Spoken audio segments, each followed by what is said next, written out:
क्षणोक्षणी हाची करावा विचार तरावया पार भव सिंधू नाशिवंत देह जाणार सकळ आयुष्य खातो काळ सावधान संत समागमी धरावी आवडी करावी तातडी परमार्थी नाशिवंत देह जाणार सकळ आयुष्य खातो काळ सावधान तुका म्हणेह लोकीच्या व्यवहारे नये डोळे धुरे भरोणी राहो नाशिवंत देह जाणार सकळ आयुष्य खातो काळ सावधान महायोग पीठे तटे भीमरथ्या वरं पुंडलिकाय दातुं मुनीन्द्रे समागत्य तिष्ठन्ति मानन्दकन्दं परब्रह्मलिङ्गं भजे पाण्डुरङ्गाकारो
त्यांच्या कृपादाने कथेचा विस्तार बाबाजी सद्गुरुदास तुका जयांचे केली स्मरण होय सकल विद्याचे अधिकरण तेची वंदू श्रीचरण श्री गुरुचे ते नमस्कार मी आता ओम नमो ज्ञानेश्वरा करुणाकरा दयाळा तुमचा अनुग्रह लादलो पावन झालो चराचरी क्षणोक्षणी हाची करावा विचार तरावया पार भव सिंधू नाशिवंत देह जाणार सकळ आयुष्य खातो काळ सावधान विठ्ठला विठ्ठला विठ्ठला विठ्ठला विठ्ठला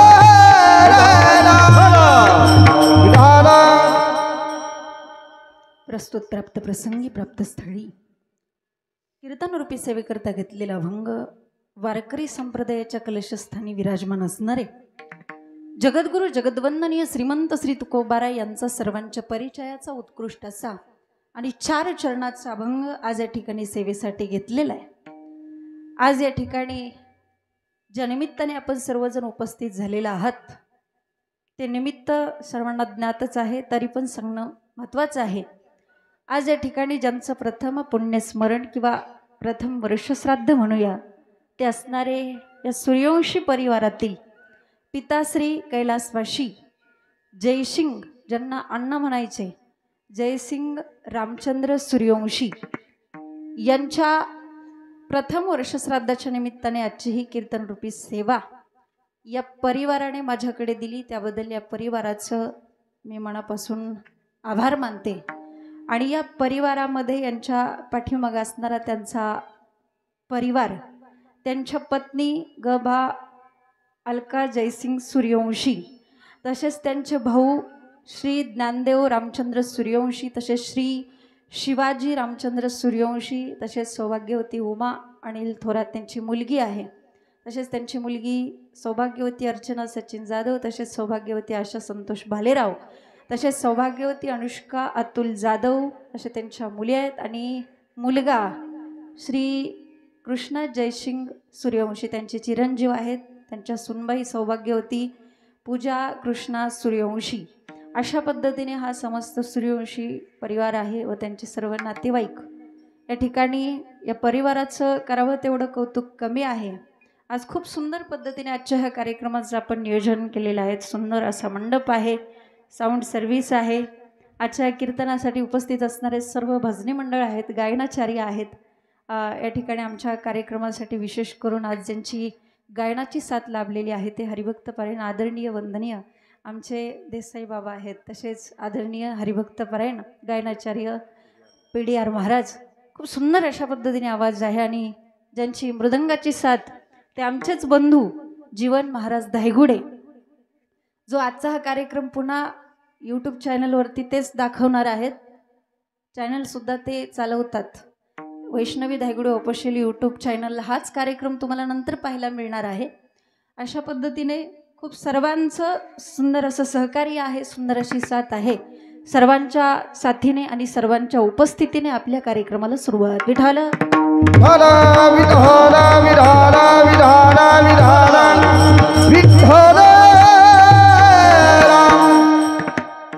आज वर्ष श्राद्ध आहे।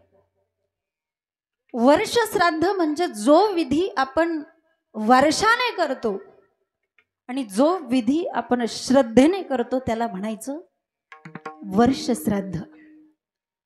आपल्या मायबापांचे आपल्यावरती अनंत उपकार असतात आणि त्या उपकारातून उतराई होण्यासाठी केलेला थोडासा प्रयत्न म्हणजे वर्ष श्राद्ध आहे। आपल्या मायबापांचे आपल्यावरती किती उपकार आहेत, किती उपकार आहेत। अगदी त्यांच्या पायावरती आपण आपला प्राण जरी सोडला तरी ते उपकार आपल्याला कधीच फेडता येत नाहीत। काय द्यावे त्याशी व्हावे उतराई। आणि म्हणून आजचं हे वर्ष श्राद्ध म्हणजे त्या उपकारातून उतराई होण्यासाठी केलेला एक छोटासा प्रयत्न आहे। आज आपण काय करतो, आज प्रत्येक मुलाच्या जीवनातला हा पर्व काळ आहे। आज मुलगा काय करतो, ब्राह्मण काकांना बोलवणं, त्यांच्याकडून विधी करून घेणं, कीर्तनाचं कार्यक्रम ठेवणं, नामस्मरण घडवून आणणं, हे सगळं केलं जातं। आता काही लोक असं म्हणतात की ब्राह्मण काकांना बोलवलं, त्यांच्याकडून होम हवन विधी सगळं करून घेतलं, झालं वर्ष श्राद्ध, कीर्तन ठेवण्याची काय गरज आहे। काही लोकांच्या मनामध्ये असा प्रश्न आहे। लक्षात घ्या, ते कर्म थोडंसं अवघड आहे। ज्या वेळेस आपण ब्राह्मण काकांना बोलवतो, आता ब्राह्मण काकांना बोलवल्यानंतर आपली पाठीमागं गाय सुरू असते त्यांच्या, उरका लवकर पाहुणे रावळे आलेलेत, त्यांना वाट लावायचे, उरका। आता एवढं सगळं गडबड केल्यावर ब्राह्मण काका पण काही जास्त बारीक सारीक विचार करत बसत, ते पण हायवेच्याच रोडने सुटतात। आणि एखादा मंत्र म्हणत असताना, एखादा श्लोक म्हणत असताना, एखाद्या श्लोकामध्ये, एखाद्या मंत्रामध्ये एखादा ह्रस्व दीर्घ चुकला जातो आणि त्या ठिकाणी कर्म हे चुकलं जातं। किंवा पूजेला बसलेला जो व्यक्ती आहे त्याच्याकडून पण काही चुका होतात। जर समजा त्याला शिंक आली तरी कर्म चुकलं, त्याला जांभळी आली तरी कर्म चुकलं, त्याला खोकला आला तरी कर्म चुकलं. म्हणजे हे कर्म जरा अवघड आहे आणि त्यातल्याच त्या बारीक सारीक चुका भरून काढण्यासाठी कीर्तनाचा कार्यक्रम ठेवला जातो. जळती दोषाचे डोंगर, जळती दोषाचे डोंगर, शुद्ध होते नारी नर, शुद्ध होते नारी नर. गाती ऐकती सादर ते पवित्र हरिकथा.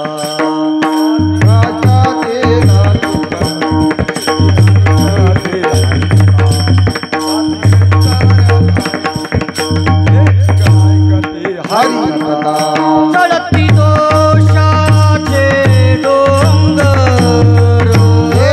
जळती दोषाचे डोंगर, शुद्ध होती नारी नर, शुद्ध होते नारी नर. गाती ऐकती सादर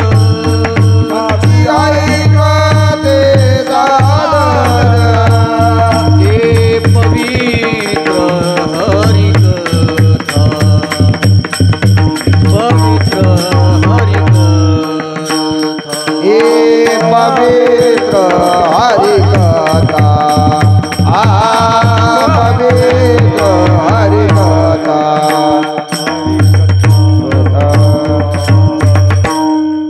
हरिकथा नामसंकीर्तनासारखं पवित्र साधन या जगामध्ये कोणतंच नाही. काय होतं? जळती दोषाचे डोंगर, शुद्ध होती नारी नर.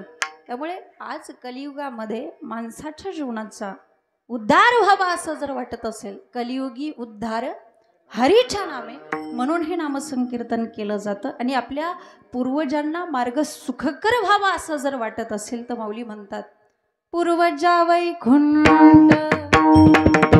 मार्ग सोपा, पूर्वजा वैकुंठ हरि मार्ग सोपा, पूर्वजा वैकुंठ. हे मार्ग सोपा, वैकुंठ.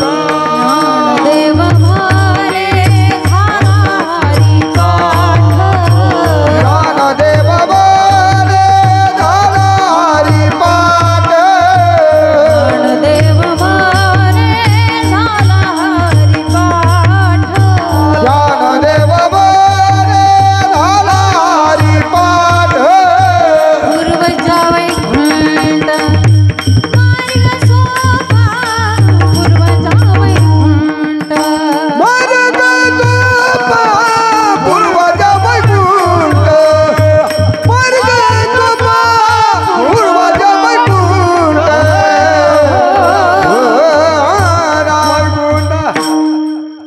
आणि म्हणून आज या ठिकाणी नामसंकीर्तनाचं आयोजन आपण केलं.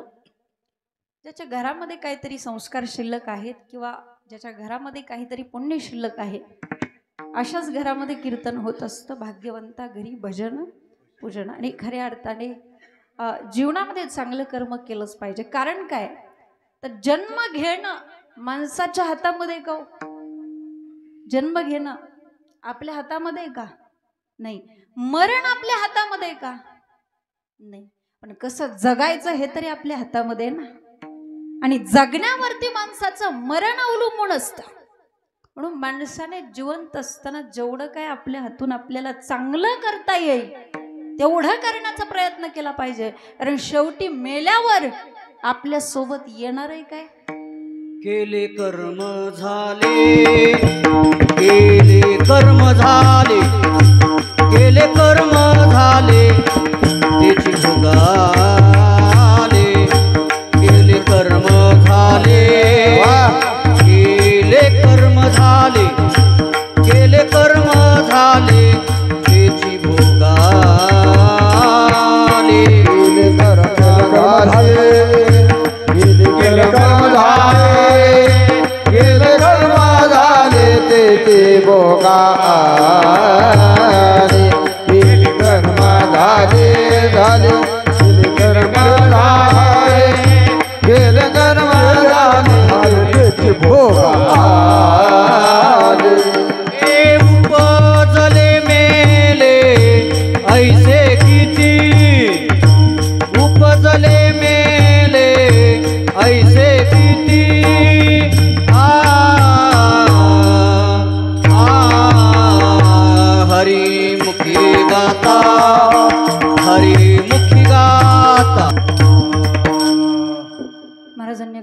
समर्पक प्रमाण दिलं, केले कर्म झाले त्याची भोग आले. शेवटी मेल्यानंतर आपल्यासोबत येणार आहे काय? तर आपण केलेलं कर्म, बाकी आपल्यासोबत काहीही येणार नाही. म्हणून चांगलं कर्म करा. आता चांगलं कर्म करा म्हणजे नेमकं करायचं आहे काय? तर शास्त्रामध्ये सांगितलं, विहित कर्माचं आचरण आणि निषिद्ध कर्माचा त्याग. विहित कर्मामध्ये 4 प्रकार पडतात. कोणते 4? नित्य, नैमित्तिक, काम्य आणि प्रायश्चित्त. पहिलं कर्म आहे ते नित्य कर्म आहे. माणसाच्या जीवनामध्ये काहीतरी चांगलं नित्यनेम पाहिजे, आणि ज्याच्या जीवनामध्ये नित्यनेम आहे, माऊली म्हणतात लक्ष्मी वल्लभ दया जवळी, लक्ष्मी वल्लभ दया जवळ लक्ष्मी वल्लभ, हे दया जवळे नित्यने मनामी ते प्राणी दुर्लभ, ते प्राणी दुर्लभ, नित्यने मनामी ते प्राणी दुर्लभ, दुर्लभ लक्ष्मी वल्लभ दया जवळी, लक्ष्मी वल्लभ जवळे लक्ष्मी वल्लभ, दया जवळे लक्ष्मी वल्लभ. माऊली म्हणतात ज्याच्या जीवनामध्ये नित्यनेम आहे, लक्ष्मी वल्लभ तयाजवळी. पण ज्याच्या जीवनामध्ये नित्यनेम नाही, हरिविन जन्म नरकची पै जाणा, यमाचा पाहुणा प्राणी होया, पण शांती दया पाहुणा हरी करी. जर देवाचा पाहुणा व्हावा असं वाटत असेल तर माऊली म्हणतात नित्यनेम नामी. त्यांच्या जीवनामध्ये चांगला नित्यनेम असला पाहिजे, पण चांगला नित्यनेम असावा बरं का. कसा चांगला? नाहीतर एका माणसाचा नित्यनेम होता, रोज सकाळी उठायचं, आंघोळ करायची आणि रोज गावातल्या एका माणसासोबत भांडण करायचं. त्याच्याशिवाय त्याचा दिवसच जात नव्हता. बरेच दिवस झालं आणि त्याचं वय झाला, तर त्याने विचार केला आपण काय कधी जाईल याची गॅरंटी नाही. मग त्याने एक चिठ्ठी लिहिली आणि त्या चिठ्ठीवरती त्यांना लिहिलं की गावकऱ्यांना मी जिवंत असताना तुम्हाला खूप त्रास दिला, तुमच्याशी खूप भांडलो, आणि त्यामुळे मी मेल्यानंतर तुम्ही सगळ्यांनी माझ्या पायाला दावं बांधायचं आणि मला ओढत ओढत स्मशानभूमीपर्यंत न्यायचं, ही माझी शेवटची इच्छा. आणि खरंच दुसऱ्या दिवशी गेला. तो म्हणाल कसं काय? आता दृष्टांतामध्ये काय पण शक्य होतं त्याला. गावातली सगळी लोक आली, एक असं लक्ष त्या चिठ्ठीकडे गेलं, ती चिठ्ठी बघितली तेव्हा त्या चिठ्ठीमध्ये वाचलं, गावकऱ्यांना मी जिवंत असताना तुम्हाला खूप त्रास दिला, तुमच्याशी खूप भांडलो, आणि त्यामुळे मी मेल्यानंतर तुम्ही सगळ्यांनी माझ्या पायाला दावं बांधायचं आणि मला ओढत ओढत स्मशानभूमीपर्यंत न्यायचं, ही माझी शेवटची इच्छा आहे. वाचणारं म्हणू लागलं काय माणूस आहे, जिवंत असताना तर त्रास दिलाच दिला, पण मरताना पण म्हणतंय की मला ओढत न्या, म्हणजे हा पण त्रासच आहे ना. एक आजोबा होते, ते म्हटले अरे असं काय बोलतो, तो काय बिचारा आपल्याला नंतर त्रास द्यायला येणार आहे का? त्याची ती शेवटची तरी इच्छा आहे, आणि त्याची ती शेवटची इच्छा आपण पूर्ण केली पाहिजे. जर नाही केली तर भूत होऊन मानगटी बसायचं. सगळ्या गावकऱ्यांनी विचार केला आणि त्याच्या पायाला दावं बांधलं, त्याला ओढत ओढत स्मशानभूमीपर्यंत चालवलं. पण गंमत अशी होती, ती स्मशानभूमी मोठ्या हायवे रोडच्या कडेला होती, आणि रस्त्यावरून इन्स्पेक्टर साहेबांची गाडी चालली होती. साहेबांनी गाडी थांबवली, सगळा प्रकार बघितला, आणि साहेब मनामध्ये विचार करू लागले काय या गावातली लोक आहेत, किती निष्ठुर अंतकरणाचे आहेत, खुशाली या गरीब बिचाऱ्या माणसाला अख्ख्या गावाने ओढत चालवलं. साहेबांना इतका राग आला, इतका राग आला, साहेबांनी लगेच 2 मोठे पिंजरे बोलवून घेतले दौंडवरून, आणि अख्ख्या गावाला 6 महिने जेलमध्ये टाकलं. म्हणजे गेला तो गेला, पण गाव जेलमध्ये टाकूनच गेला. म्हणून माणसाने मरावं, पण कसं? तुका म्हणे एक मरण्याची सारे, तुका म्हणे एक मरण्याची सारे, तुका म्हणे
मनीची सरे उत्तमची उरे कीर्ती मागे. म्हणून माणसाच्या जीवनामध्ये काहीतरी चांगलं नित्यनेम पाहिजे.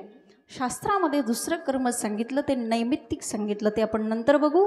तिसरं आहे काम्यकर्म. काम्यकर्म म्हणजे मनामध्ये काहीतरी कामना ठेवून केलं जाणारं कर्म, मनामध्ये काहीतरी इच्छा ठेवून केलं जाणारं कर्म, त्याला म्हणायचं काम्यकर्म. महिला मंडळी, तुम्ही 16 सोमवार वगैरे करता, मनामध्ये काहीतरी इच्छा ठेवून करता, मनामध्ये काहीतरी कामना ठेवून करता, याला काय म्हणायचं? काम्यकर्म म्हणायचं. किंवा दशरथ राजाने जो पुत्र कामेष्ठी यज्ञ केला होता त्याला आपण काम्यकर्म म्हणू शकतो. त्यानंतर आहे ते प्रायश्चित्त कर्म. प्रायश्चित्त कर्म म्हणजे आपल्या हातून जाणते अजाणतेपणाने एखादं पाप घडणं. म्हणजे आपण ते काय मुद्दाम नाही केलं, पण चुकून. आता इथं तुम्ही प्रत्येकजण कीर्तनासाठी आला, काहीतरी चांगलं करण्यासाठी आला.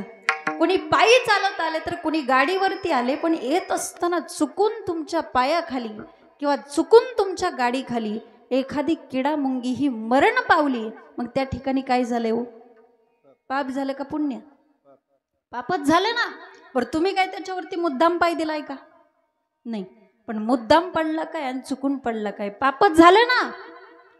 जुन्या काळातली लोक म्हणायचे बघा, मांजर मारले की कुठं जावं लागतं बाबा? काशीला.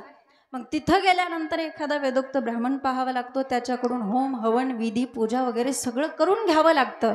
आणि मग नंतर शेवटी आपल्या हातून जेवढ्या वजनाचं मांजर मेलेलं आहे तेवढ्याच वजनाचं सोन्याचं मांजर करायचं आणि ते गंगेत सोडायचं. शक्य आहे का कुणाला? पण शास्त्र सांगतं तसंच करावं लागतं, त्याशिवाय त्या पापातून आपली मुक्तता होत नाही. हे प्रायश्चित्त कर्म आहे. आणि त्यानंतरचं राहिलेलं ते नैमित्तिक कर्म आहे. म्हणजे जे कर्म आपण काहीतरी निमित्ताने करतो त्याला म्हणायचं नैमित्तिक कर्म. जसं की देवाची काय करतो आपण? जयंती करतो. का? कारण देवाचा जन्म सिद्ध होतो. संतांची काय करतात? पुण्यतिथी करतात, कारण संतांचा अंत सिद्ध होतो. आणि माणसाचं काय करतात? वर्ष श्राद्ध. विठाल विधान विधान विधान विधान विधान.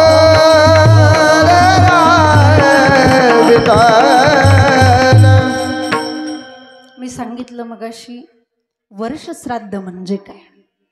आज हे वर्ष श्राद्ध म्हणजे ह्याला आपण नैमित्तिक कर्म म्हणायचं. हे नैमित्तिक कर्म करत असताना त्या निमित्ताला अनुसरून हा अभंग सेवेसाठी घेतला. क्षणोक्षणी हाची करावा विचार, तरावया पार भव सिंधू. महाराज या अभंगातून सामान्य जीवाला उपदेश करतात. लक्षात घ्या, हे उपकार आहेत आपल्यावरती त्या संत महात्म्यांचे. माणूस कोणाच्या ना कोणाच्या तरी उपकाराखाली आपलं जीवन जगत असतं. लक्षात घ्या, कोणाच्या ना कोणाच्या तरी उपकाराखाली. अरे आपल्यावरती उपकार आहेत देवाचे, आपल्यावरती उपकार आहेत संतांचे, आपल्यावरती उपकार आहेत आपल्या आईवडिलांचे, आपल्यावरती उपकार आहेत ज्या कुळामध्ये आपण जन्माला आलो त्या कुळाचे, त्या भावकीचे. आपल्यावरती उपकार आहेत समाजाचे, आपल्यावरती उपकार आहेत देशाचे, आपल्यावरती उपकार आहेत त्या देशाचं रक्षण करणाऱ्या त्या जवानाचे. माणूस कोणाच्या ना कोणाच्या तरी उपकाराखाली आपलं जीवन जगतोय. पण सगळ्यात पहिल्यांदा आपल्यावरती उपकार कोणाचे आहेत? भगवंताचे. कोणाचे? भगवंताचे. का बरं? कारण ज्या वेळेस भगवान परमात्म्याने ही सृष्टी निर्माण केली, एके केली भूचरे, एके केली खेचरे, एके केली जलचरे, चर्याचरे ती एके. काही भूचर केले, काही खेचर केले, तर काही जलचर केले. भूचर म्हणजे भूमीवरती चालणारे, खेचर म्हणजे आकाशात उडणारे, जलचर म्हणजे पाण्यात राहणारे. कशी सृष्टी भगवंताने निर्माण केली आहे का? सर्पादी योनीच्या ठाई मी पायाची केले नाही, एक एक केली बहुपाई. 7 फुटाचा साप तयार केला. किती? 7 फुटाचा. पण त्याला एक पण पाय नाही दिला. आणि 3 इंचाची गोम तयार केली, पायच मोजता येत नाहीत. एवढी चित्र विचित्र सृष्टी भगवंताने निर्माण केली. पण यांच्याकडे बघितल्यानंतर भगवंताला समाधान झालं नाही. का बरं? कारण याच्यातला एक पण मला ओळखणारा नाही, याच्यातला एक पण मला जाणणारा नाही. म्हणून भगवान परमात्म्याने सुधारलेली आवृत्ती तयार केली, टोपीवाला माणूस. आणि माणसाकडे बघितल्यानंतर मात्र भगवंताला समाधान झालं. बरं,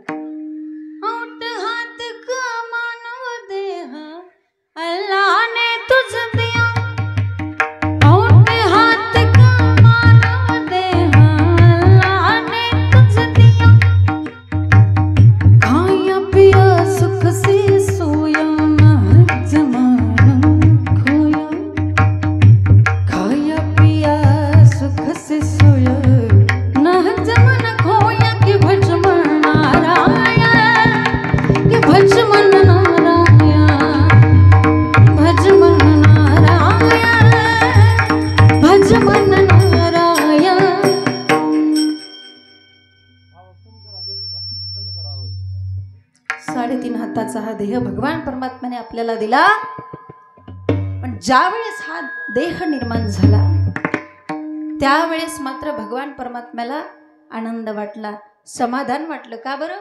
कारण हाच आपल्याला ओळखू शकतो, हाच आपल्याला जाणू शकतो. फक्त देहच नाही, दिलेंद्रिय दबाय कान, डोळे मुख बोलाया वचन, जेने तू जोडसी नारायण, नस जीव पण भाव रोग,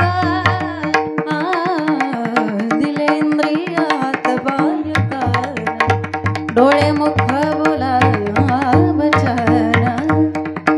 इंद्रिय दिली, इंद्रियच नाही तर जीव सुद्धा दिला. जेणे हा जीव दिला दान, तयाचे करीन मी चिंतन. आणि त्यामुळे त्या भगवान परमात्म्याला विसरायचं नाही. आणि जर विसरलाच तर काय होईल? विसरली ताया हो, भुक्तानी आली. विसरली ताया हो, थोरगाली हारी.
जन्म घेताना सुद्धा आपल्या सोबत आहे आणि मरताना सुद्धा सोडवणारा तोच आहे. लक्षात घ्या, जगताना सुद्धा त्या दुःखातून सोडवणारा तोच आहे. ज्या वेळेस आपण प्रत्येकजण आईच्या उदरामध्ये होतात त्यावेळेस त्या वेदनांमधून, गर्भवासाच्या दुःखामधून आपल्याला कोणी सोडवलं? त्या भगवान परमात्म्याने सोडवलं. पण तोच माणूस आता म्हणतो, ज्याला आपण वचन दिलं, आठवीन पाय हा माझा नवस, पण तोच माणूस आता देवाला मानत नाही. तोच माणूस म्हणतो की देव नाही. देवाला वाटलं की याला एवढी बुद्धी दिली, याच्याकडे एवढी शक्ती आपण प्रदान केली, हा आपल्याला ओळखेल, हा आपल्याला जाणेल. पण देवाला वाटलंय पण झालं मात्र वेगळंच.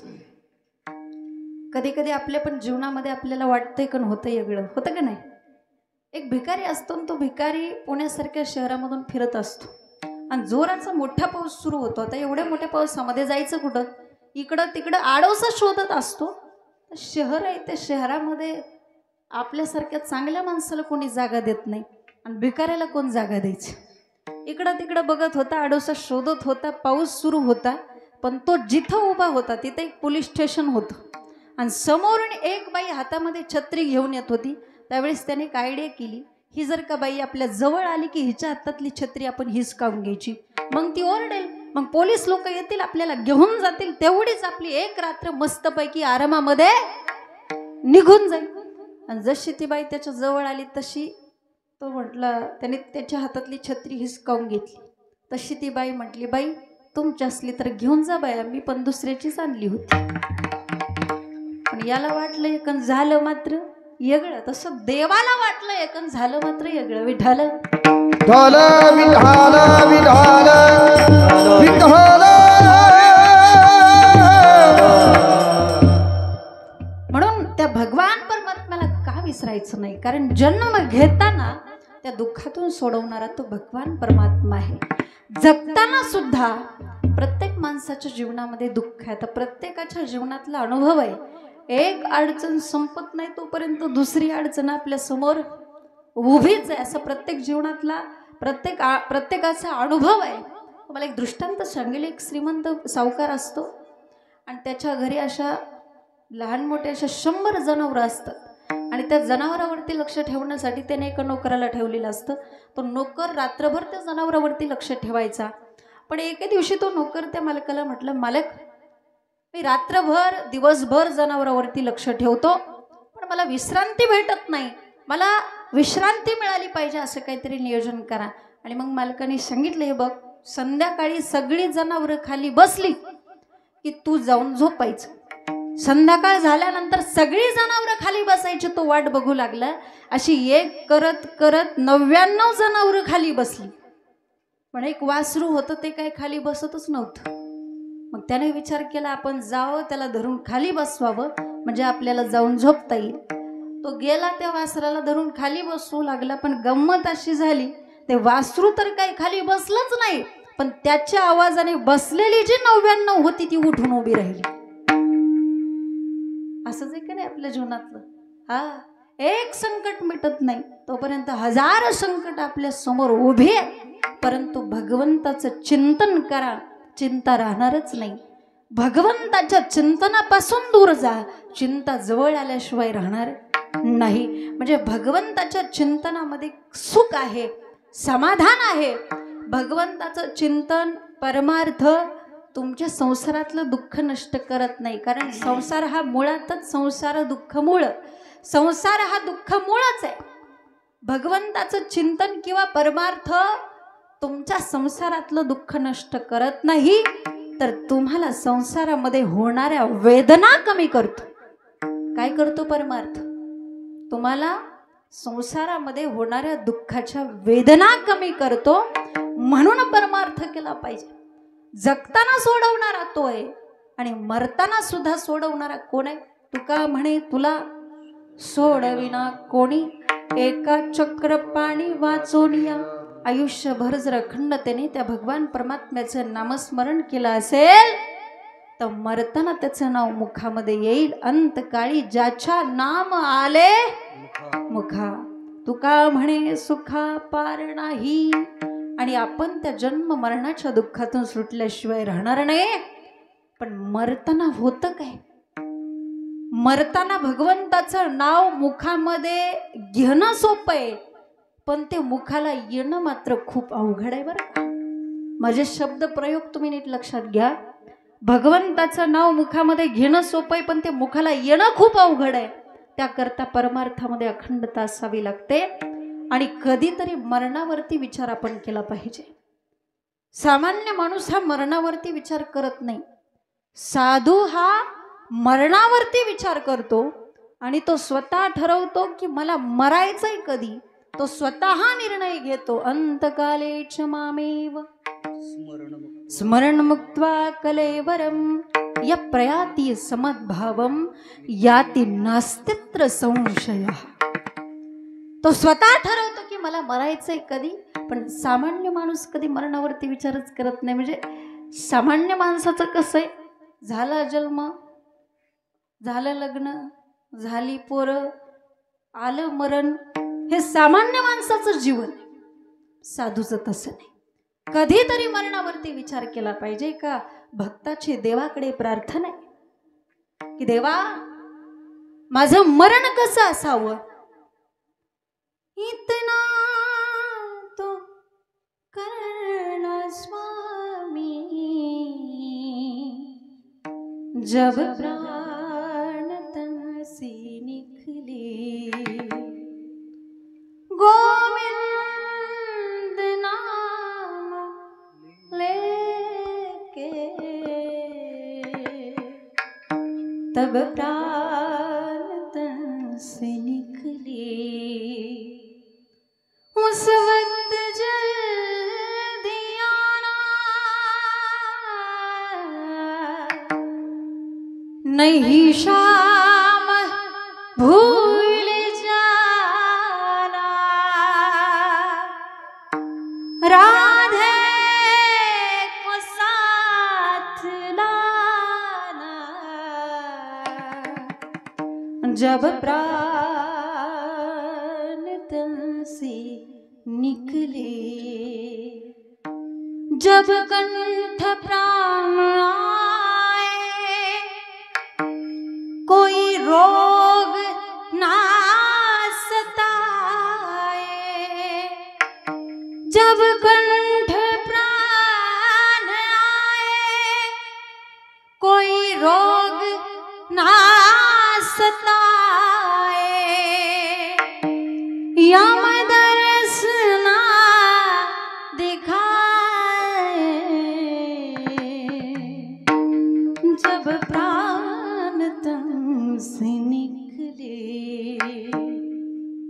ज्या वेळेस माझ्या शरीरातून हा प्राण निघून जाईल त्यावेळेस त्या देहाची अवस्था कशी असावी, माझ्या चेहऱ्यावरती सुंदर असं हास्य असावं, माझ्या हृदयामध्ये तुझी सावळी मूर्ती असावी आणि माझ्या मुखामध्ये तुझं गोड असं नाव असावं, असंच माझं मरण असावं. कधीतरी असा विचार आपण केला पाहिजे, तर आपला शेवटचा दिस काय होईल, गोड होईल.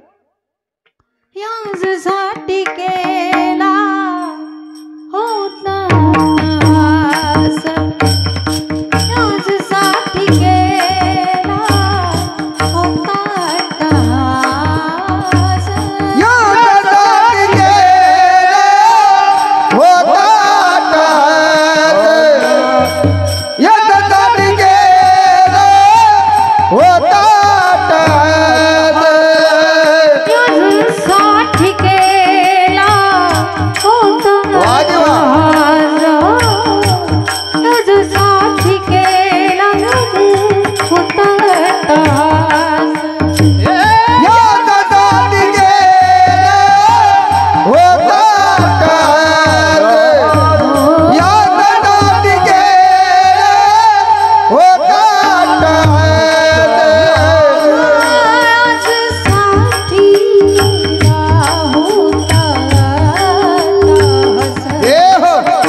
यासाठी केला होता अट्टहास शेवटचा दिस गोड व्हावा. म्हणून अखंडतेने परमार्थ जर जीवनामध्ये जर असेल तर शेवटचा दिस नक्कीच गोड झाल्याशिवाय राहत नाही. माणसाला जिवंतपणीच आपला गोड करता आला पाहिजे.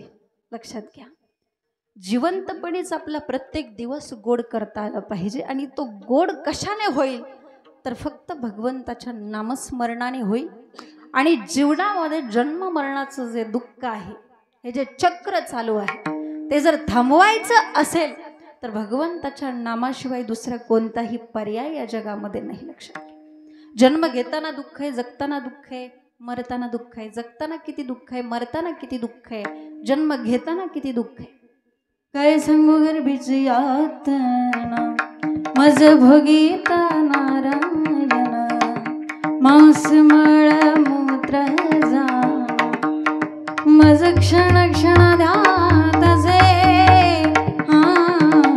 काय सांगू गर्भीची यातना मज भोगीता नारायण. जन्म घेताना किती दुःख आहे, मेलो तरी पुन्हा सुटका नाही, मेलो तरी पुन्हा जन्म घ्यावा लागतो. पुनरपि जननम पुनरपि मरणम पुनरपि जनने जठरे शयन. म्हणून हे कुठेतरी थांबवलं पाहिजे. कधीतरी या गोष्टीचा विचार आपण आपल्या जीवनामध्ये केला पाहिजे.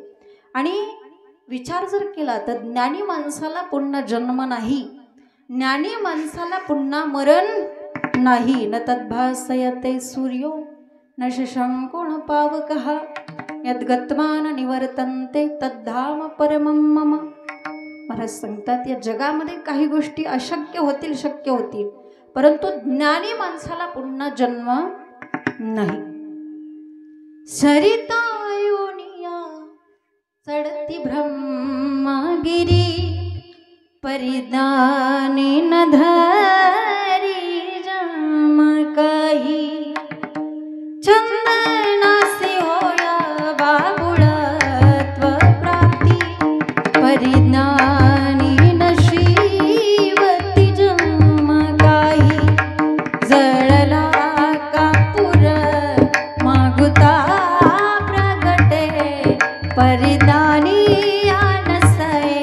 जन्म काही ज्ञानी ज्ञानेश्वर मिळोनी गेला मरण जीण्या झाला वेगळाची मरण जीण्या झाला वेगळाची। या जगामध्ये काही गोष्टी शक्य अशक्य होतील पण ज्ञानी माणसाला पुन्हा जन्म नाही। म्हणून आपल्याकडे सुद्धा तेवढं सामर्थ्य आहे, आपल्याकडे सुद्धा तेवढी बुद्धी आहे। या जन्मामध्ये आपलं सार्थक करण्यासारखं आपल्याकडे तेवढं ज्ञान आपण प्राप्त करू शकतो, पण त्याकरता आपल्याला विचार करता आला पाहिजे। ज्या वेळेस जगद्गुरु तुकोबारायांनी समाजाचं ऑब्झर्वेशन केलं तेव्हा तुकोबारायांच्या लक्षात आलं की माणूस हा विचार प्रधान प्राणी आहे। म्हणजे जो विचार करत नाही त्याला माणूसच म्हणता येत नाही। आता इथं तुम्ही कीर्तनात जरी बसलेला असला तरी प्रत्येकाच्या डोक्यात काही ना काहीतरी विचार चालूच। म्हणजे जो विचार करत नाही त्याला माणूसच म्हणता येत नाही। महाराज म्हणतात तुम्ही विचार करता, जन्म झाल्यापासून ते मरेपर्यंत तुम्ही विचार करता, पण काही पण विचार करण्यात आपलं आयुष्य वाया घालवण्यापेक्षा तुम्ही कोणता विचार करा तर हाच विचार करा। जनो जनाती करावा विचार जन जनाती करावा विचार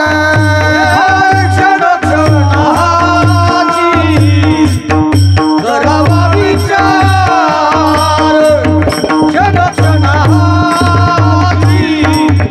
करावा विचार धरावया पार भवती तू धरावया पार भवती तू नदी वंदते दानर दगल नदी वंदते राजी वंदते दानर सकल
विचार तरावया पार भवसिंधू। महाराज म्हणतात तुम्ही विचार केला पाहिजे, किती क्षणोक्षणी नाही का, प्रत्येक क्षणाला विचार केला पाहिजे। बरं महाराजांना असं पण म्हणता आलं असतं ना, दिवसे दिवस हाची किंवा महिनो महिने हाची करावा विचार, वर्षानुवर्षे हाची असा पण शब्द त्यांना वापरता आला असता।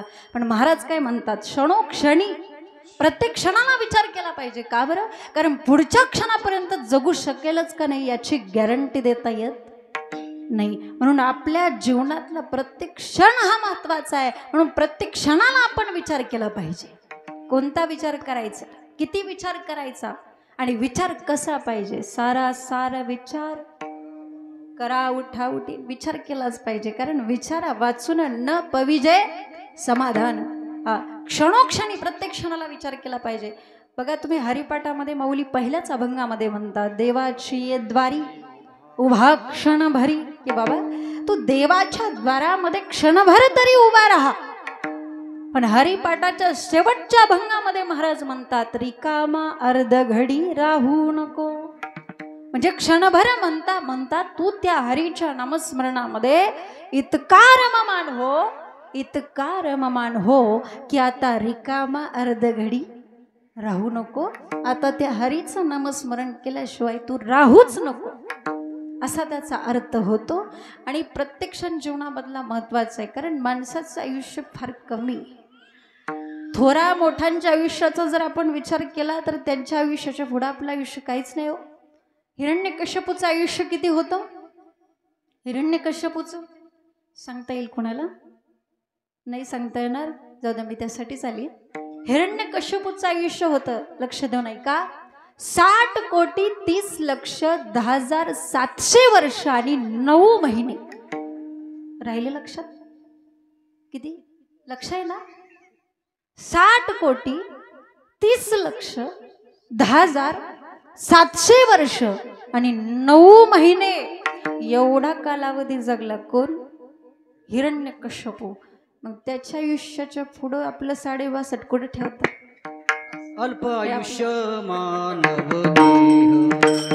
अल्पायुष्य मानव देह शत गणिले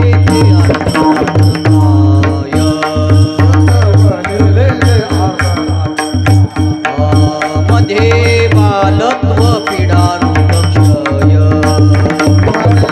बालत्व पिडारुक्षय काय भजनासे उरले ते पाहिगा काय भजनाचे उरले ते पाहिगा काय भजनासे उरले ते पाहिगा काय भजनाचे उरले ते पाहिगा राम राम स्मरारी राम राम स्मरारी हे राम राम स्मरारी राम राम स्मरारी अल्पायुष्य मानव देह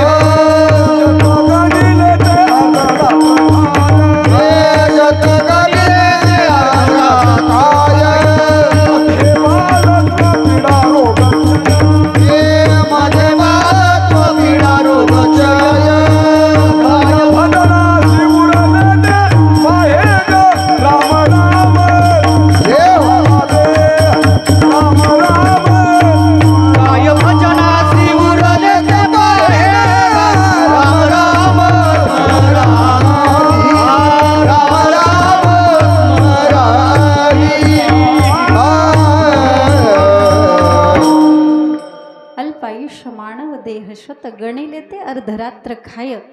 हा 100 वर्षाचं आयुष्य दिलं फक्त, बरं का. पण आपल्याला पण भरपूर आयुष्य होतं सत्ययुगामध्ये. सत्ययुगामध्ये माणसाचं वय होतं 1,00,000 वर्ष. किती? 1,00,000 वर्ष. पण प्रत्येक युगामध्ये 1 शून्य कमी होत गेला. सत्ययुगामध्ये 1,00,000 वर्षाचं आयुष्य होतं. त्रेतायुगामध्ये 1 शून्य कमी झाला. किती झालं? 10,000 वर्ष. पुन्हा 1 शून्य कमी झाला. द्वापार युगामध्ये किती झालं? 1,000 वर्ष.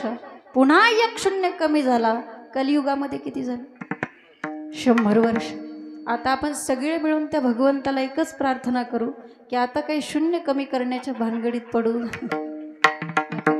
कारण 10 वर्षामध्ये फक्त 2च पंचवार्षिक होतात बाबा. बाकीचे उद्योग कधी बघायचे आहे की नाही. पण माणसाचं आयुष्य फार कमी. अल्प आयुष्य मानव देह 100 पर्यंत आजकाल कोणी जाईल याची पण गॅरंटी देता येत नाही. कारण काळ बदलला, सगळं केमिकल आलं, सगळं हायब्रिड आलं. कसं तरी 60-70 पर्यंत माणूस जाते. त्यामध्ये पण काही झालं, शत गणिले ते अर्धरात्र. निम्म आयुष्य कशाने खाल्लं? झोपीने खाल्लं. राहिलं किती? 50.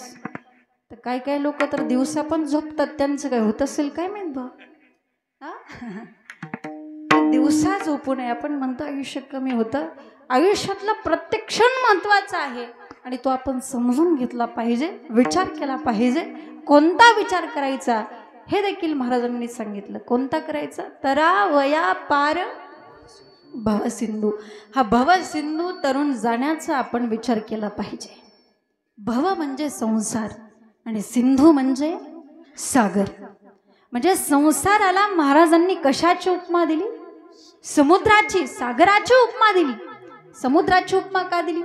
जर समजा आपण कोणी एखादं समुद्र पाहायला गेलं आणि समुद्र पाहून परत माघारी आल्यानंतर त्याचे नातेवाईक, मित्रमंडळी वगैरे त्याला विचारतात का रे बाबा समुद्र पाहायला गेलता? हो. अरे पण समुद्रामध्ये किती लिटर पाणी होतं रे? तो म्हणतो अरे किती लिटर? जिकडं बघावं तिकडं पाणीच पाणी होतं. हा म्हणजे समुद्रामध्ये किती लिटर पाणी हे शब्दामध्ये सांगता येत नाही, तसं संसार किती मोठा आहे आणि संसारामध्ये किती दुःख आहे शब्दामध्ये मांडता येत नाही. करिता विचार तो हा दृढ संसार, ब्रह्मादिका पार न लघवे सामर्थ्य.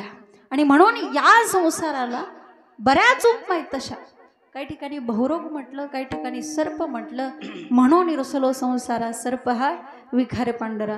किंवा भगवद्गीतेमध्ये तिला वृक्ष म्हटलं, ऊर्ध्व मूल मद शाखम अश्वत्थम प्राहुरव्ययम. तसं या ठिकाणी महाराजांनी भवसिंधूची सागराची उपमा दिलेली आहे.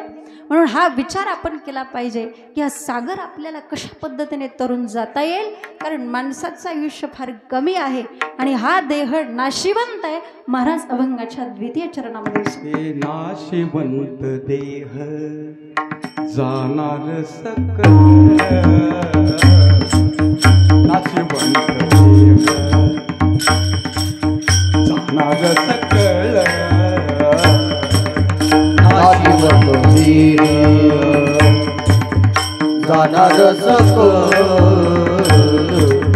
नाशिवंत देह जाणार सकल, नाशिवंत देह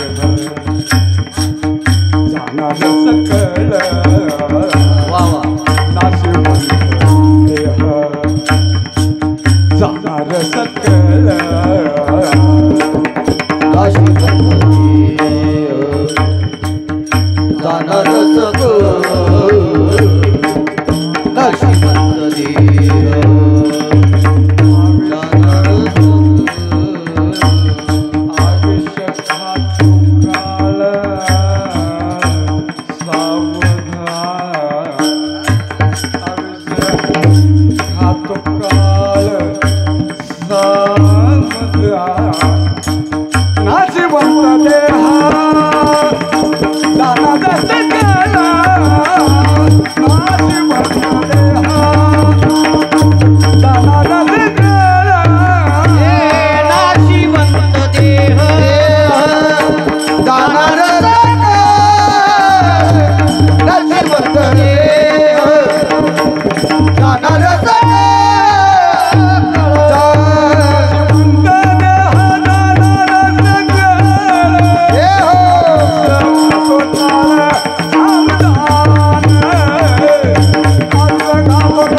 देह जाणार आयुष्य खातो काळ सावधान. महाराज म्हणतात हा देह नाशिवंत आहे आणि देहासारखं नाशिवंत काहीच नाही बरं का. अदे नाशिवंत मळमूत्राचा बांधा, वरी चर्म घातिलेले कुर्म कीटकाचा सांदा, रव रव दुर्गंधी रे अमंगळ तिचा बांधा, स्मरता हरिहरा शरण जाई गोविंदा, परी ही मदलसा सोहम जो जो रे बाळा. यासारखं नशिवंत काहीच नाही. मुळात हा देह आपला नाहीच आहे. कोणाचा आहे? देह हा काळाचा आहे. देह हे काळाचे, धन कुबेराचे, यथे मनुष्याचे काय आहे मला सांगा. हा देह जर आपला असता तर आपल्याला ताप आला असता का? आपलं डोकं दुखलं असतं का? आजी आपले गुडघे दुखले असते का? कारण हा देह आपला आहे का? शेखी ज्याचे त्याला देणे आहे, देणे आहे, शेखी ज्याचे त्याला देणे आहे, देणे आहे, शेखी त्याला देणे आहे, देणे आहे, शेखी त्याला देणे आहे. अनिला हा देह पाताचा पुसना, अनिला हा देह पाताचा पुसना, अनिला हा देह पाताचा पुसना, अनिला हा देह पाताचा पुसना. शेखे ज्याचे त्याला देणे आहे.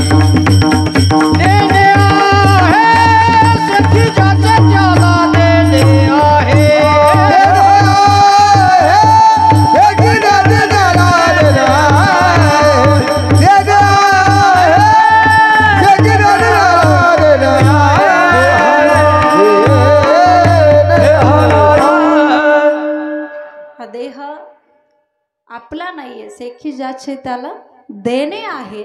मग या देहाच्या संबंधाने जे कोणी असतील ते तरी आपले आहेत का? आपले नाती गोती, नाती अजून पुढे शब्द जोडला गोती, कारण जे गोत्यात आणते ती नाती आहे की नाती, म्हणजे जी आपली नाहीत ती. या देहाच्या संबंधाने जे कोणी आहे ते आपले नाहीत, लक्षात घ्या. कसमे वादे प्यार वफा सब बातें हैं, बातों का क्या, कौन किसी का नहीं है, झूठे नाते हैं, नातों का क्या, कसमे वादे वफा सब बातें हैं, बातों बातों का क्या. कुणीही कुणाचं नाही, आणि आपण नेहमी ऐकतोच, नाही कुणाचे कुणी, तुझे नव्हे रे कोणी, तुझ्याशी ऐकलं प्राण्या माझे माझे म्हणून. विठाल विठाल विठाला विठाला विठाला विठाल विठाल विठाल. महाराज सांगत होते कीर्तनामध्ये, नाही गुणाचे कुणी. एक जर कीर्तनातूनच उठला, म्हटलं महाराज काय लावलंय तुम्ही मगाचपासून, नाही गुणाचे कोणी, तुझे नव्हे रे कोणी. रात्रीच माझी बायको मला म्हटली की मी तुमच्याशिवाय 1 मिनिट पण जगू शकत नाही. काय म्हणली? मी तुमच्याशिवाय 1 मिनिट पण जगू शकत नाही. तुम्ही म्हणता की नाही कुणाचे कुणी, तुझे नव्हे रे कुणी. तुम्हाला काय माहित माझ्या आईचं माझ्यावर किती प्रेम आहे. जोपर्यंत मी घरी जात नाही तोपर्यंत दरवाजातच बसून राहिलेली असते, घरात सुद्धा जात नाही. अहो तुम्हाला काय माहित माझ्या बहिणीचं माझ्यावर किती प्रेम आहे. अहो माझे मित्र तर जीवाला जीव देणारे मित्र आहेत. जर कुठं भांडणं लागली तर तलवारीच घेऊन येतात. तुम्ही म्हणता की नाही कुणाचे कोणी आणि तुझे नव्हे रे कोणी. म्हटलं महाराज तुमच्यावर काय माझा विश्वास नाही. महाराज म्हटले अरे बाबा, जे संत सांगतात, जे शास्त्र सांगतात तेच आम्ही तुम्हाला सांगतो. आम्ही आमच्या पदरचं काहीही सांगत नाही आणि संतांचं वचन हे कधीच खोटं होत नाही. तो म्हटला नाही नाही, म्हटलं महाराज माझा काय तुमचा विश्वास नाही. म्हटला महाराज म्हटले ठीक आहे, तुझा माझा विश्वास नाही ना. म्हटले आपण एक काम करू, आपण परीक्षा घेऊ. म्हटले ठीक आहे.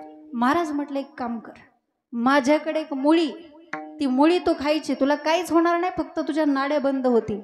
फक्त ती मुळी खायच्या अगोदर बायकोला एवढंच सांगायचं, हे बघ उद्या जर का माझं काही बरं वाईट झालं तर माझे गुरु आल्याशिवाय माझा पुढचा कार्यक्रम करायचा नाही.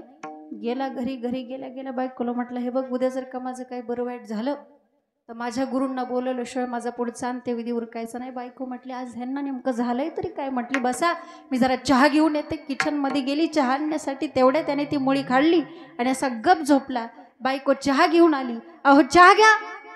हा 1 नाही 2 नाही, अहो चहा घ्या. हा गप. तिला जरा शंका आली, तिने हात बघितला तर नाडी बंद. लागली ना ओरडायला. आता अशी ओरडायला लागली. म्हणतात बायकांचं ओरडणं तुम्हाला सांगायची काय गरज आहे का, तुम्ही ऐकलंच असेल. आता मला पिकनिकला कोण नेणार, आता मला पार्लरला कोण नेणार, आहे की नाही. म्हणजे हा तिचा प्रॉब्लेम बरं का. तिचा आवाज ऐकून त्याची आई धावतच आली. बाई मी पिकलं पान होतं, देवाने मलाच अगोदर उचलाय पाहिजे होतं. वडील आले, बहीण आली. बहीण म्हणायला लागली आता मला दिवाळीला साडी कोण घेणार. मित्र आले, मित्र म्हणायला लागले तेवढाच आठवड्यातला 1 दिवस याच्याकडे होता हॉटेलमध्ये जेवणाचा, आता तो पण गेला. सगळे आले. आल्यानंतर त्याच्या बायकोच्या लक्षात आलं की बाई यांनी तर सांगितलं होतं की माझे गुरु बोलवल्याशिवाय पुढचा कार्यक्रम करायचा नाही. मग सगळेजण महाराजांना घेऊन त्या ठिकाणी आले आणि आल्यानंतर महाराज म्हटले हे बघा तुम्ही रडू नका. म्हटले तुमचा सगळ्यांचाच यांच्यावरती जर इतकाच जीव असेल तर मी यांना जिवंत करू शकतो. फक्त माझ्याकडे एक औषध आहे, ते तुमच्यापैकी कुणीतरी 1 जणाने घ्यायचं, तो मरेल आणि हा उठेल. सगळ्यात पहिल्यांदा औषध ठेवलं त्याच्या बायकोजवळ. महाराज म्हटले तुम्ही तर म्हणत होता की मी तर त्यांच्याशिवाय 1 मिनिट पण जगू शकत नाही, मग घ्या तुम्ही. ती म्हटली बाई मी घेतलं असतं औषध, पण पोरांना जास्त बापापेक्षा आईची गरज असते आणि आईच्या पदराच्या आड पोरं कशी झाकून जातात. औषध घेतलं, तिथून उचललं, आईच्या समोर ठेवलं. महाराज म्हटलं तुम्ही तर मगाशीच म्हणत होता की बाई मी पिकलं पाण्याने मला देवाने अगोदर उचलाय पाहिजे होतं, मग घ्या तुम्ही. ती म्हटली बाई मी घेतलं औषध, घेतलं असतं, पण मीच जर मेले तर माझ्या म्हाताऱ्याचं कसं व्हायचं. औषध घेतलं नाही, तिथून उचललं, बहिणी समोर ठेवलं. बहिणीने सांगितलं मला माझा प्रपंच आहेत, पोर आहेत, बाळ आहेत. औषध घेतलं नाही, मित्रांसमोर ठेवलं. मित्रांनी सांगितलं आमचा तर काही संबंधच येत नाही, आम्ही फक्त एवढ्या पुरतच चालतो. म्हणजे समजलं, कुणीच औषध घेतलं नाही. शेवटी सगळे मिळून महाराजांना म्हटले महाराज तुमच्या काही पाठीपोटी कोणी नाही, घ्या तुम्हीच. जगाच्या कल्याणा ऐक नाही. महाराज म्हटले काय नाही बाबा, मी माझ्या शिष्यासाठी एवढं तर करूच शकतो, काय नाही हो, साखरच असतं ते पाणी होतं. आणि जसं महाराजांनी घेतलं तसं हा उठून बसला. आता हा उठून बसला, हा काय सगळ्यांचा पाया पडला असेल. हा महाराजांसोबत निघून गेला, तो आतापर्यंत काय परत माघारी आला नाही रे.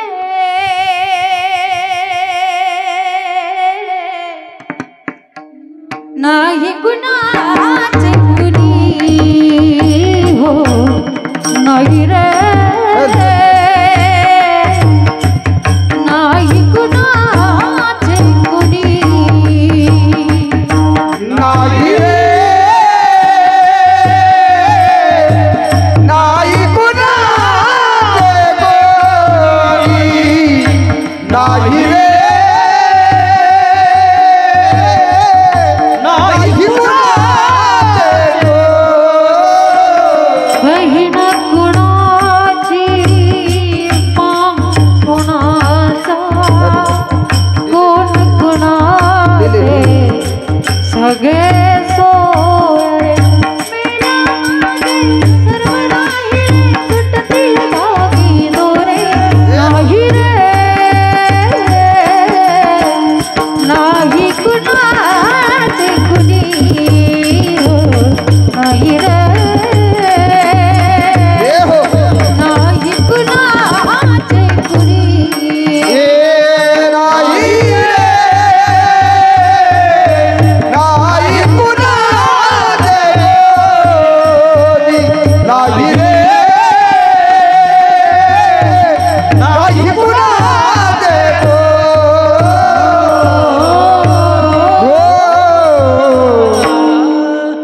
म्हणून या सगळ्यापासून आपण सावधान राहायचं आहे आणि प्रत्येक क्षणाला काळ आपलं आयुष्य खात आहे. म्हणून महाराज आपल्याला एक सावधानतेचा इशारा देत आहेत. आयुष्य खातो काळ सावधान. आणि हा देह नाशिवंत आहे. या देहाच्या संबंधाने जे कोणी असतील ते सुद्धा आपले नाही आहेत. प्रत्येक क्षणाला काळ आपलं आयुष्य खातोय. पण आपलं कसं होतं माहिती आहे का, आपल्याला फक्त स्मशानभूमीमध्ये गेल्यानंतरच तेवढ्या पुरतं वैराग्य प्राप्त होतं, किंवा खरंच माणसाचं काही खरं नसतं. आणि आम्ही किती जरी काही सांगितलं तरी लोकांना तेवढ्या पुरतं ऐकतात, पण ते आचरणामध्ये आणत नाही आहेत. मृत्यूची जाणीव ही प्रत्येकाला पाहिजे. रोज प्रत्येकाला मृत्यूची जाणीव पाहिजे. आणि ज्याच्या मरण लक्षात आहे त्याची पावलं वेगळ्या मार्गाने कधीच जात नाहीत. म्हणून मरण लक्षात ठेवा. पण आपली अवस्था कशी झाली माहिती आहे का, एक उंदराचं पिल्लू असतं बघा, त्याच्या त्याला सारखी सांगते बाळा तू असं वेड्यासारखं करू नकोस, कारण कधी मांजर येईल आणि तुझा काटा काढील सांगता येणार नाही. पण ते काय ऐकतच नाही. ते मस्तपैकी घरामध्ये फिरत असतं, मस्ती करत असतं. आणि एके दिवशी पळत असताना, मस्ती करत असताना, खेळत असताना ते एके दिवशी खाली पडतं टपकन एका ग्लासामध्ये. तो ग्लास एका माणसाने तिथं दारू पिऊन ठेवलेला असतो. आणि त्या ग्लासाच्या बुडाला थोडीशी राहिलेली असते. तेव्हा ते कोण पिऊन टाकतं, ते उंदराचं पिल्लू. आणि जसं माणसाला नशा चढते तसं त्याला पण चांगली नशा चढली. आणि ते पण बोलायला लागलं, अगं आई कुठे आहे ते मांजर, दाखव मला. तिला म्हणावं हिम्मत असेल तर ये माझ्या समोर. अगं ती तर माझ्या पायाची दाशी आहे. हे सगळं बोलणं मांजर एका कोपऱ्यात बसून ऐकत होती. आणि जसं ते बाहेर आलं तसं मांजरेने आपल्या पायाच्या 2 पंजामध्ये त्याला पकडलं आणि म्हटली, का हो तुम्ही आमचे मालक आहात, मी तुमची दासी आहे. मग असं वेड्यासारखं इकडून तिकडे फिरण्यापेक्षा थोडीशी एसी रूम मध्ये विश्रांती घ्या असं म्हणून गिळून टाकलं. बघता काय, म्हणजे जसं त्या उंदरावरती ती मांजर टपून बसलेली तसं आपल्यावरती काळ टपून बसलंय. म्हणून महाराज म्हणतात, आयुष्य खातो काळ, सावधान सावधान व्हा आणि सावधान होऊन काय करा. अभंगाच्या 3ऱ्या चरणात संतचा मग धरावी आवडी, संतचा मग धरावी आवडी. हे संताचा माग मी धरावी आवडी, समागमी संताचा माग मी धरावी आवडी. संतचा मग धरावी आवडी, हे हो. संतचा मग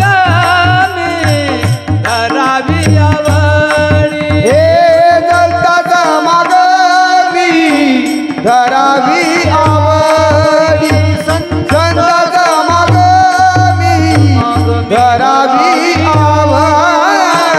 धरावी ताताडी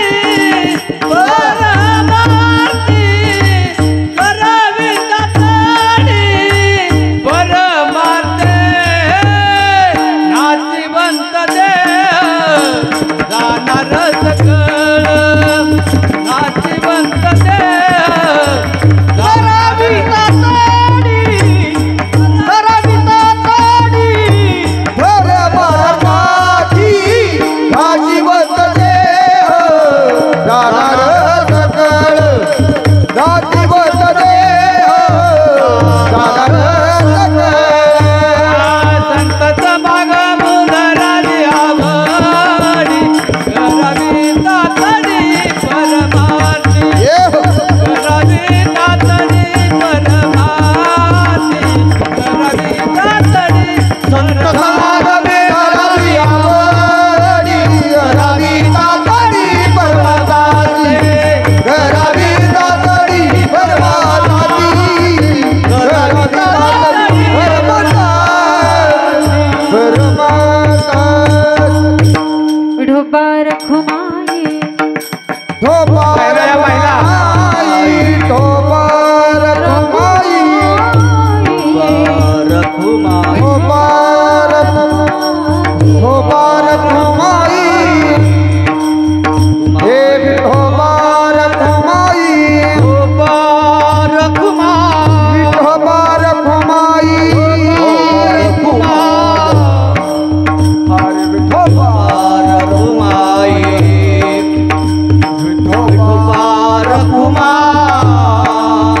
हरे विठोबा, रखुमाई विठोबा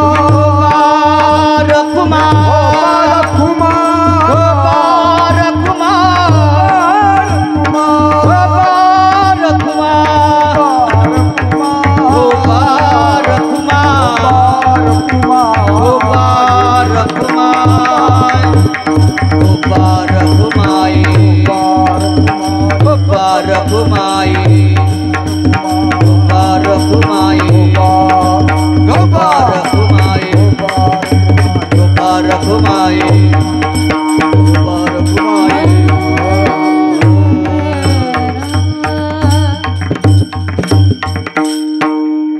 क्षणोक्षणी करावा विचार, तरावया पार भव सिंधू शिवंत देह जाणार सकळ. आयुष्य घातो काळ, सावधान संत समागमी धरावी आवडी.